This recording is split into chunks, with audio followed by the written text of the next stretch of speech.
A new crazy buyout offer was announced to government employees. If you are willing to quit before February 6th, you will get 8 months of severance. You're probably thinking, wow, what a great offer. I get paid for chilling at home for 8 months? Well, let me tell you, this is not a new tactic.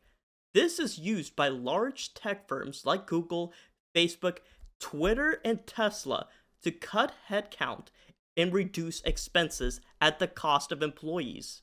Elon Musk, as the head of the new Department of Government Efficiency, is trying to push in the same exact tactics he used at Twitter and Tesla into the US government. For example, one of the first executive orders that Trump signed was forcing government employees back into the office and canceling all work from home. This is the exact same move Elon Musk made when he purchased Twitter. He forced all employees back to the office, otherwise they would be fired.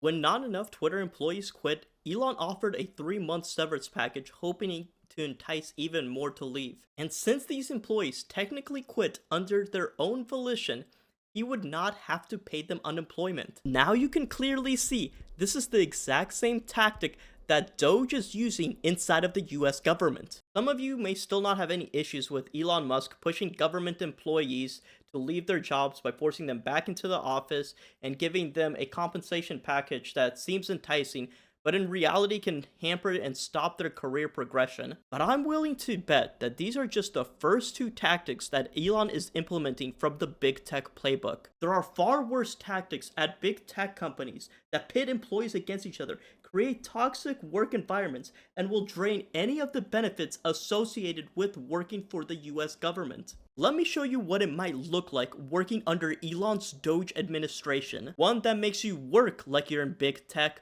without any of the benefits. Currently, developers and other employees choose to work for the government because it's a stable, more laid-back work environment where you're guaranteed to be able to stay at for 20 plus years and provide for your family. However, there's a huge trade-off for this comfort. Government developers make significantly less than their private counterparts, sometimes up to 2 times to 3 times less. Now, the first tactic that Elon Musk and DOGE may bring in from big tech is called stack ranking. Stack ranking is a performance review process where you're compared to your coworkers based on some arbitrary metrics. These metrics could be how well you work with people, your code quality. Is for the freaking camera on level 6, where the user should never go, but can, and will inevitably fuck the camera system. How much code you're able to output, how likable you are, and many other factors that you are not aware of. You are then given a score and a rank depending on how well you do in these metrics. This score can be very strong if leadership thought you did well,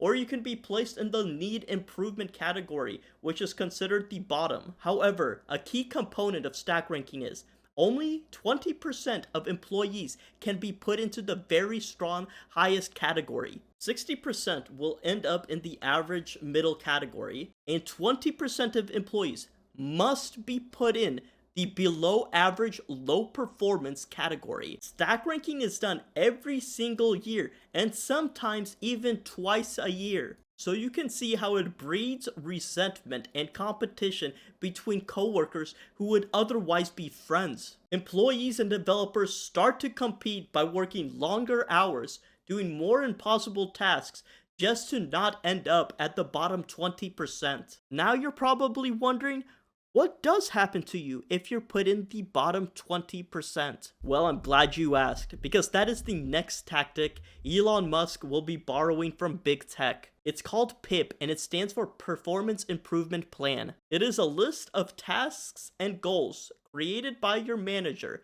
that you have to complete in a certain time frame, usually around 3 months. These goals can be something like a number of lines of code you must write, number of products you must launch, number of Git commits you must create. However, the majority of times, these PIP goals are unattainable in the time frame your manager has given you, meaning you were set up for failure from the very beginning. And since you weren't able to hit those goals, you are then fired with no severance, and you can never work for that company ever again. If somehow you survive PIP, you get all your tasks done, that stain will forever be on your company record, making it nearly impossible to get a promotion. With 20% of government developers and employees let go, those jobs can be filled by using the final tactic of big tech companies. Offshoring is the process of replacing local jobs with foreign workers. Usually these workers are willing to get paid less and work longer hours. Tech companies are known to export their jobs to places like India and Mexico,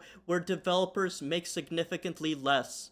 Sometimes they even bring employees to the US using the H1B visa process. This system is both detrimental to the US employee and to the foreign worker. US employees lose their jobs, while foreign workers are exploited by working long hours with no room to negotiate pay, since they can be replaced and deported at any time by their employer. From my vantage point, H-1B visas are a big scam to bypass American workers in favor of cheaper overseas labor. The fact is, almost half of the private company H-1B visas issued last year, that's 40,000 out of 85,000, went to outsourcing companies. You're probably thinking that I'm paranoid, and maybe I slightly am. However, every single company run by Elon uses these exact same methods. Tesla, Twitter, SpaceX, they're all known for their stack ranking and their pip cultures. And he himself has come out saying that the US needs even more H-1B visa applicants. All of those facts and the actions that have already been taken by this administration makes me believe government employees will be working under the same toxic big tech systems without any of the big tech benefits.